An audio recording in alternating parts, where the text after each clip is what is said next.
Alright dudes, Hayzink here. Welcome back to the channel to talk more Disgaea RPG. So, I said this before, but we're getting really close to hitting that 50-50 mark on subscribers who watch content versus unsubscribed.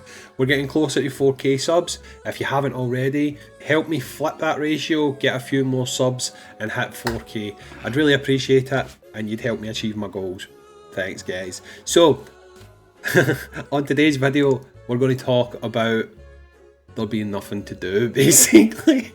So, Reflections Week has finished, and Reflections Week, the whole term reflection, it's a time for you to reflect, look back on things, and for me it's actually been the exact opposite. Reflections Week has just made me look forward and realise that there is nothing to do. I'm just setting up an item world run as I'm doing this, so here we go. Yeah.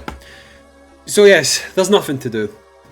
We've completed the story mode, the story event, sorry, which was probably, what, a few days ago it finished now. We have the roadmap. We know that the next thing to expect on Disgaea RPG is going to be Bunny Seraphina and Easter Mal. That's right, Easter in June. Happy days. Bring on the chocolate eggs, people. Along with that, we're also going to have the 3 great summer events. Now, I mean, I could have made a video about this, but I mean, I'll be honest with you guys, it's a login, it's a set of missions, and it's special bills in the Dark Assembly. That is the 3 great summer events. That's that. They've called it something. A lot of people thought it was going to mean like story content and stuff. It's not. It's missions, login, and it's going to be special bills that you can pass at the Dark Assembly.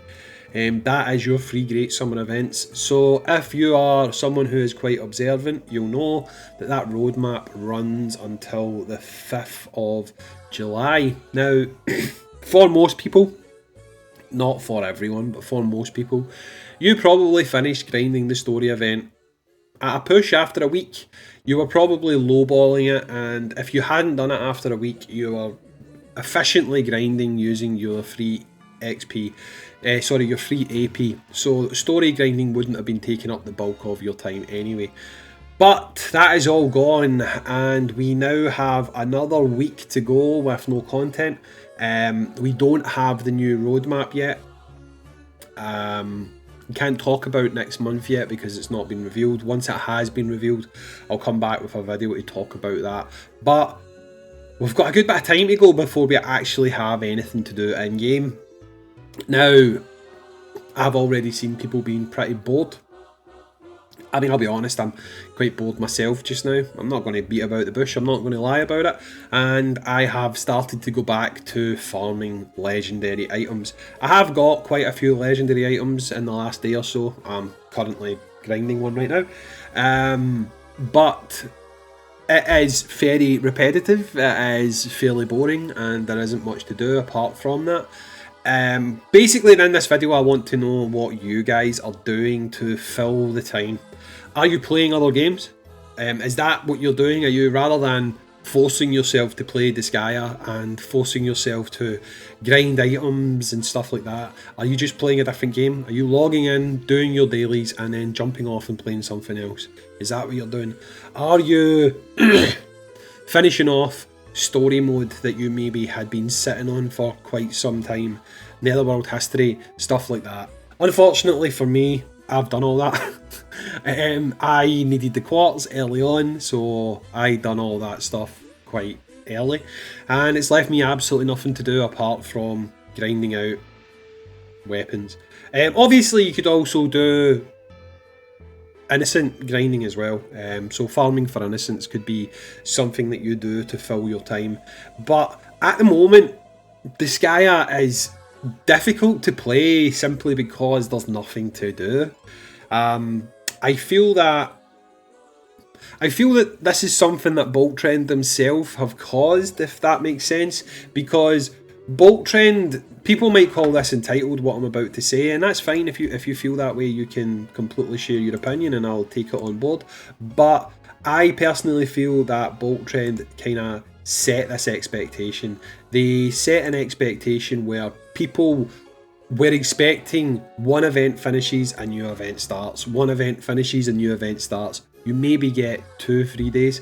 But they've set an expectation that people just expect now to go from event to event.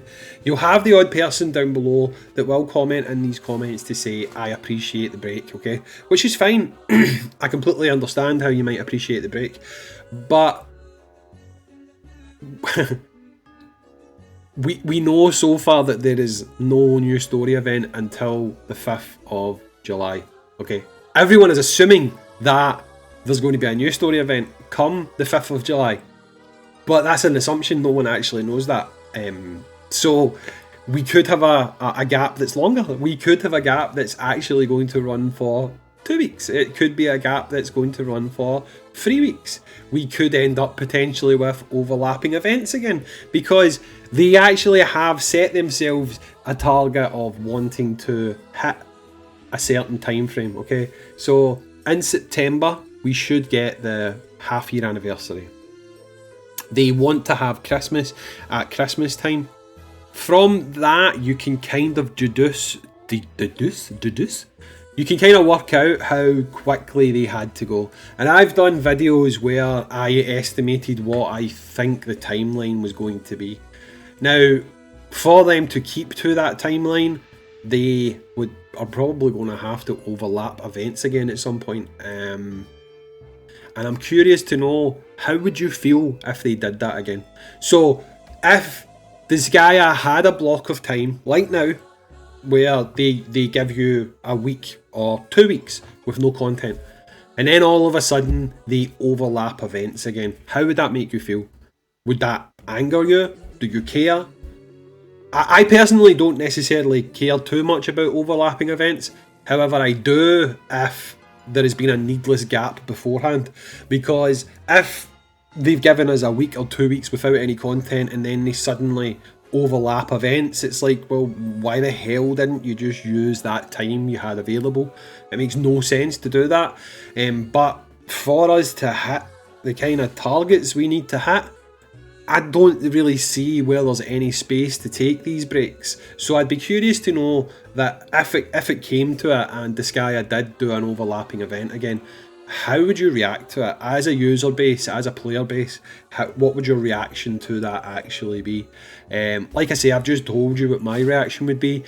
I would think it would be dumb as hell, mainly because you've had time available, you've needlessly taken a break, and then you've overlapped content.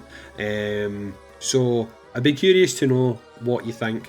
Like I say, I'm not saying that's what's going to happen, but what I am saying is, for them to hit the kind of timelines they're wanting to hit, they have a certain amount of events they need to cover in a certain amount of time, and it seems difficult if they keep taking breaks, because when the 7 Deadly Sins launches, for example, that's pretty much a full month. You know, there's like the 7 Deadly Sins standard event, then it starts to become a badass fest at the back end of it.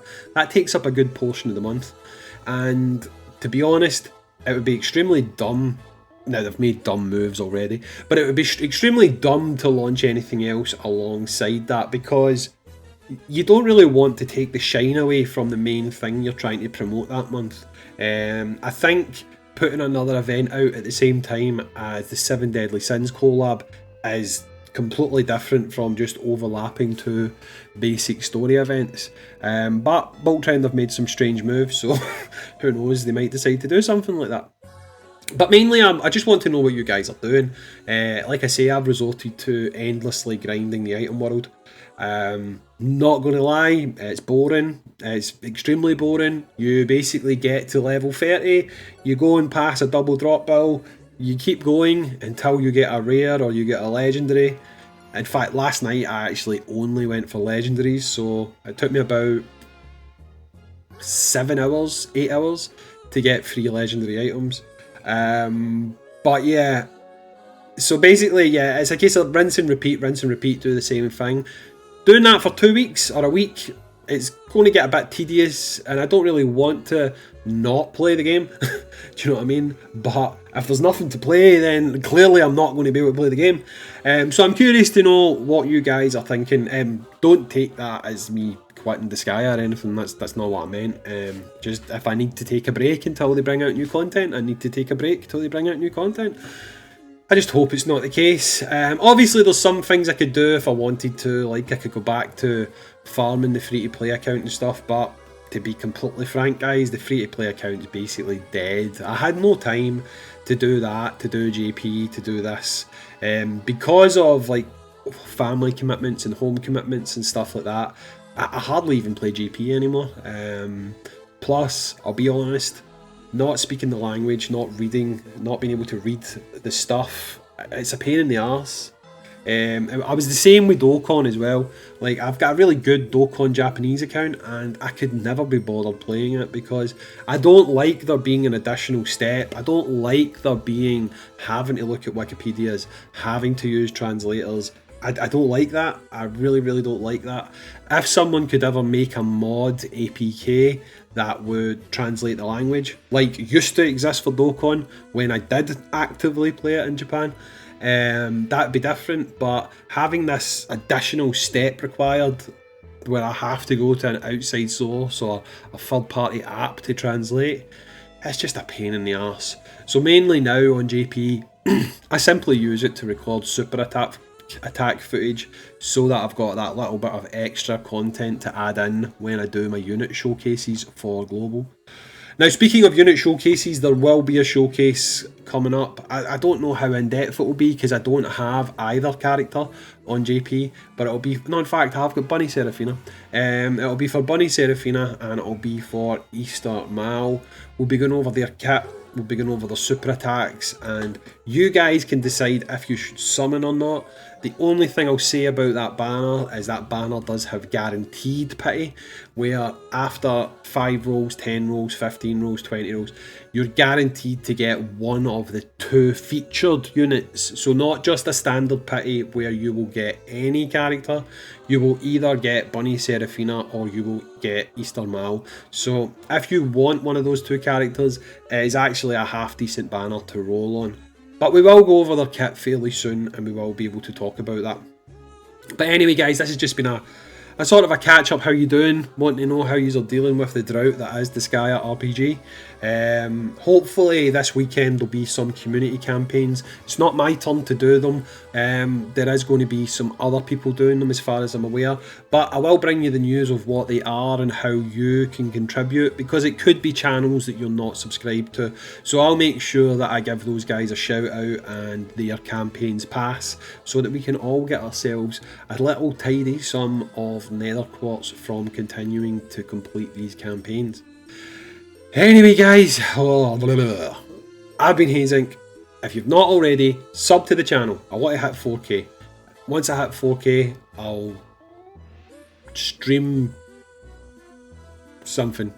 I don't even know. I'm not going to make any promises. I don't know what I'll do. I'll grow my hair. But no. I've been Hayzink. Thanks for joining me today on this Disgaea RPG video. And dudes, let me know in the comments down below how you're dealing with the withdrawal symptoms of having sod all to do. And I'll catch you on the next Disgaea RPG video. Peace. Peace. Peace.